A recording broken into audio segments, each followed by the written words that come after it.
We can also use similar triangles to prove the triangle proportionality theorem. The triangle proportionality theorem says, if a line parallel to one side of a triangle intersects the other two sides, meaning if you have this triangle and you have a line parallel to one side and it intersects the other two sides, it divides the two sides proportionally.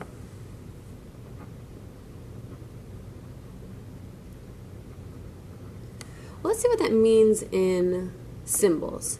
So if TU is parallel to QS, so we have those parallel, then it divides the two sides proportionally, meaning this part of this side is proportional to this side, and this is proportional to this. In other words, if we had a ratio, RT over TQ would be equal to RU over US.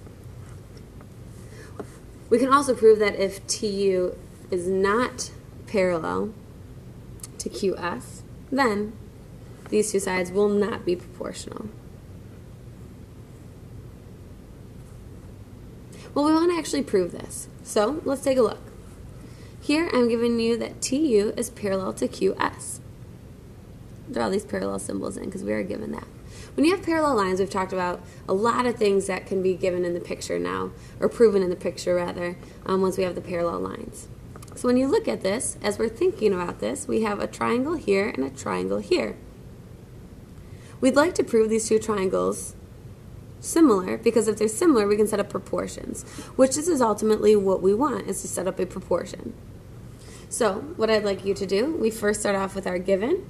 All we know is that TU is parallel to QS. And I would like you to take 3 steps total, one of them being the given, to prove that these two triangles are similar.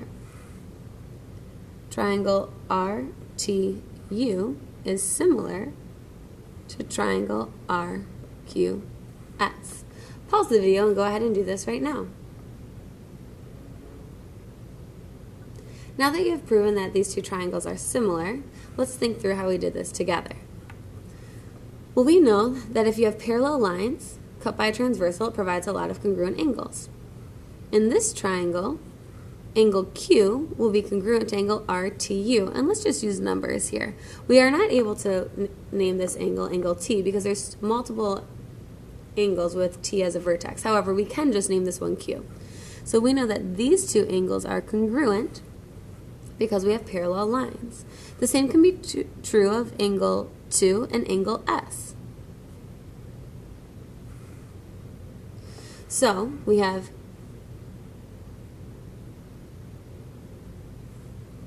angle Q is congruent to angle 1, and angle S is congruent to angle 2. The reason those are congruent is because if we have parallel lines, then corresponding angles are congruent.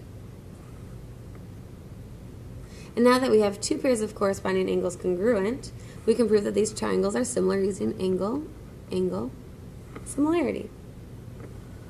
Now once we know that that 2 triangles are similar, we know that if they are similar, then their side lengths are proportional. And because we want to get a proportion at the very end, it makes sense that we would start with a proportion from this triangle. Again, we are going to work through the statements together, but then I'd like you to work through what the reasons would be on your own. So we have RT over RQ will be equal to RU over RS. So we have this proportion. Now the numerators in each of these fractions is exactly what we want.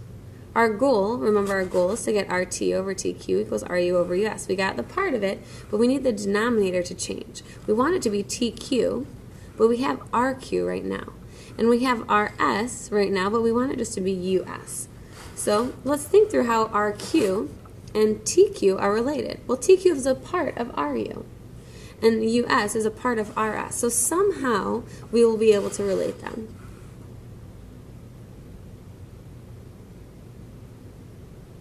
first, let's get these denominators out of the fraction. Remember before we said, oh, you can cross multiply, but we know that that's really just multiplying both sides by the denominator of both sides of the equation, or both fractions. And what we get when we get that is that RT times RS is equal to RU times RQ. And remember, our goal is to get rid of that RS and RQ. Sorry for the phone ringing. The goal is to get rid of RS and RQ. So in order to do that, we said they're somehow related. They're a part of it. So we're going to use a segment addition postulate to say, well then, RT plus TQ must be equal to RQ, and RU plus US is equal to RS. And now we can substitute in. So we have RS was here. We knew we needed to get rid of it. Before we did that, we went ahead and multiplied. We'll substitute everything in for yellow. We'll do the same thing. I'll box this in green. Substitute in for RQ. We multiplied, so it's now on the right-hand side. But we know that RQ is really equal to RT plus TQ. And this is helpful because we want to introduce TQ and US into the proportion. So now when we substitute, we have RT times RU plus US equals RU times RT plus TQ. From here, what we're going to do is distribute, and we will get RT times RU plus RT times US is equal to RU times RT plus RU times TQ. The reason this is helpful is that if you recognize, we have something on both sides of the equation that are equivalent. We have RT times RU, RU times RT. Really, they're not the exact same thing right now. So we could rewrite this as RT times RU plus RT times US equals, commutative property of multiplication says that RT times TU is the same thing as RU times RT.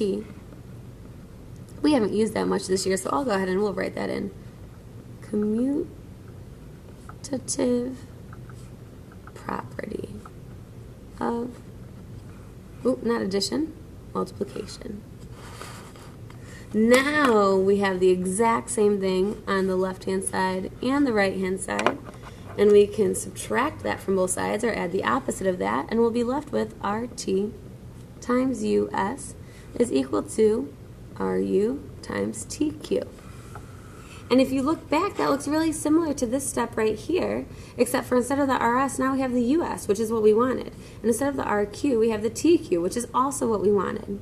So now we can kind of go in reverse, and instead of multiplying both sides by the denominator, we're going to go ahead and divide both sides by each denominator, and we will get our proportion back. So we're going to go ahead, I'm going to divide both sides by US, or multiply by 1 over US, however you want to think about it.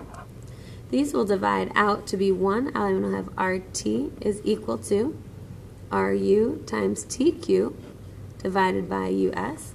And if I divide both sides by TQ, or multiply by 1 over TQ, I will have RT over TQ equals, these divide out to be 1, RU over US. And we have proven our statement. Go ahead and try and figure out what each of these steps will be now. Pause the video, and when you are finished, press play, and we'll see the answers. All right, looking back here, we know that this is the statement that if we have similar triangles, then the corresponding side lengths are proportional. So we can write our proportion. From there, we said that we'd multiply both sides by RQ times RS, or both denominators, and we would get this statement. So this is multiplication property of equality. We knew we wanted to substitute in for RS and RQ, but in order to do that, we need to have what RQ and RS are equal to, and we figured out that using the segment addition postulate.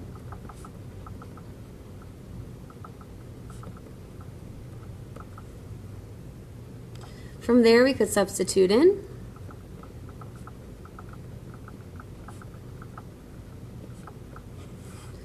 And then we distributed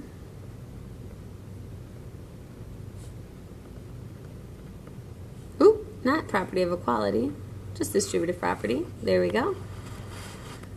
Then we used the commutative property to get the exact same thing on both sides, and from there we subtracted from both sides, or we added the opposite, so using the addition property of equality.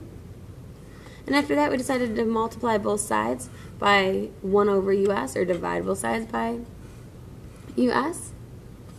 And so we used the multiplication property of equality. And we did that one more time, and we got our final proportion that we wanted. And you have now proven the triangle proportionality theorem. If you look to the next page, you would want to use the triangle proportionality theorem to solve problems. But before we could use it, we want to make sure we knew how to prove it.